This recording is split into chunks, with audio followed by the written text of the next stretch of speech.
हमें जो प्राण देता है उसे हम पुराण कहते हैं, क्योंकि हमारे प्राण पुराणों से ही चलते हैं। और जो पुराणों के साथ जुड़ता है वह प्राणों को त्यागने के बाद भी अजर अमर हो जाता है,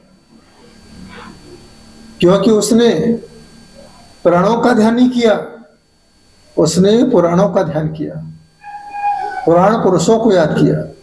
तो हमें पुराण पुरुषों को याद करना है। प्राण जाएं तो जाएं।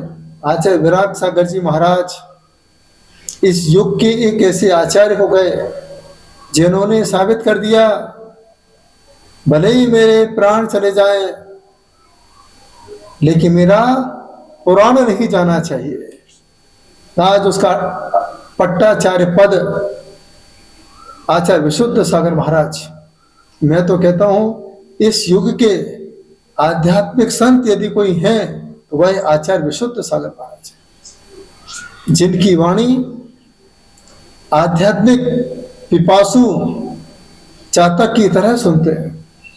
ऐसा लगता है जैसे आत्मा का अमृत बरस रहा हो। हे आत्मन, हे भोज्ञानी, हे मुमुक्षु, आत्मा के बारे में जानो। तुम कौन हो, इसका स्वरूप आत्मा को बताओ। ये बात एकमात्र आचार्य विशुद्ध सागर जी करते हैं। आज पूरे भारत देश की निगाह इंदौर की तरफ है। जिनकी मति सुमति होगी वही सुमति धाम जाएंगे, और जिनकी मति कुमति होगी वही उल्टे सीधे शब्दों का उच्चारण करेंगे। क्योंकि जब कुमति होती है तब जाकर के हमारे शब्दों में भी मलिनता आ जाती है, क्योंकि नाम है सुमति। हजारों समय दृष्टि जीव, सैकड़ों साधु जहां पर जुड़ करके आत्मा की चर्चा करेंगे, नाम से ही उनका विशुद्ध सागर नाम है। तो इसलिए जीवन में अगर आज अपन किसी के लिए गलत बोलेंगे, एक दिन ऐसा आएगा तुम्हारे साथ भी गलत हो जाएगा। और ऐसा देखा है, जिसने तपस्वी अध्यात्म के सिरोधार्य उनके लिए कोई गलत शब्द बोला है, उसकी समाधि बिगड़ जाती है, उसकी गति बिगड़ जाती है, उसके परिणाम बिगड़ जाते हैं। इसलिए कोई भी शब्द कहें तोल मोल के बोलना चाहिए। मैं तो यही कहूँगा कि 27 अप्रैल से लेकर के आगे का जो प्रोग्राम है 30, 1, 2 सब पूरा साधु संघ वहाँ जुड़ेगा। हमारे भक्त हैं, जुड़े हुए हैं। मनीष गोधा, सपना गोधा, उन्होंने बहुत मेहनत की है। अच्छा अर्थ, अच्छे अर्थ में लगा रहे हैं कि अच्छा अर्थ निकले, क्योंकि समर्थ सब हैं लेकिन आध्यात्मिक अर्थ भाव नहीं है, धार्मिक भावना नहीं है, इसलिए उसका वो लाभ नहीं ले पा रहे हैं। पूरे भारत देश की निगाह एक ही तरफ है, पट्टाचार महोत्सव। इस युग के एकमात्र आचार्य वही है। मैं भी जाने की पूरी भावना रख रहा था, लेकिन ऐसी तेज गर्मी है, मैं तो यही भावना भाता हूँ। इस पट्टाचार महोत्सव में जितने भक्त जा रहे हैं, जो इसका आयोजन कर रहे हैं गोधा परिवार, यही मैं उन्हें आशीर्वाद देता हूँ।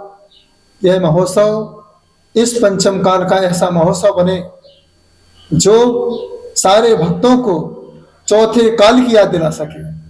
कि चौथे काल में जैसे तीर्थंकर चला करते थे, उनकी सेवा में देव चला करते थे। और आज जो पट्टाचार महोत्सव में चल रहे हैं, तो जितने भक्त वहां शामिल हो रहे हैं, ये मान के चलना, आज आप भक्त बन के आए हो तो कल आप चौथे काल में जन्म लोगे तो देव बन के भगवान की सेवा करोगे। ऐसा पुण्य अवसर आप लोग इकट्ठा करें, किसी प्रकार की कंट्रोवर्सी ना करें। मिलजुल के आ नहीं सकते हो, अनुमोदना करो। किसी शब्द को बोलते समय सोचो, इस शब्द से एक धर्म की हानि नहीं, संपूर्ण जिन आगम की हानि होगी। ऐसी भावना रखोगे तो आपका जीवन कल्याणकारी हो सकता है। तो यह एक ऐसा महोत्सव, सभी संत कैसी गर्मी में चल रहे हैं, ऐसी तेज गर्मी, एक समय आहार, किसी का अंतराय हो रहा है, पैर जल रहे हैं, फिर भी चले जा रहे हैं। क्यों? पट्टाचार महोत्सव है। कैसी भावना के साथ सबके चेहरे पर एक ही मुस्कुराहट है।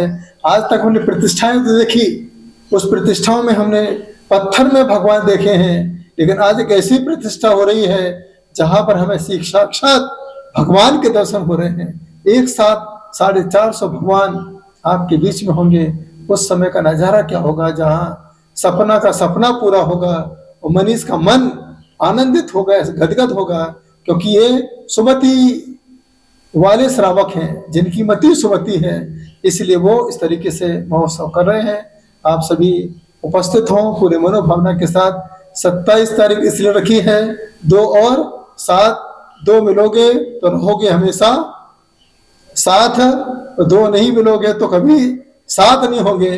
तुम्हारा साथ हमेशा के लिए छूट जाएगा और तुम्हारी मति कुमति हो जाएगी और तुम्हारे जीवन का, समझ गए, अंत हो जाएगा। कभी अपनी आत्मा का कल्याण नहीं कर सकते हो। तो आचार्य विशुद्ध सागर जी यही नमोस्तु करके भावना रखता हूँ। फिर मिलेंगे। आप तो हमें सही कहते हो, पर्याय रही तो फिर मिलेंगे।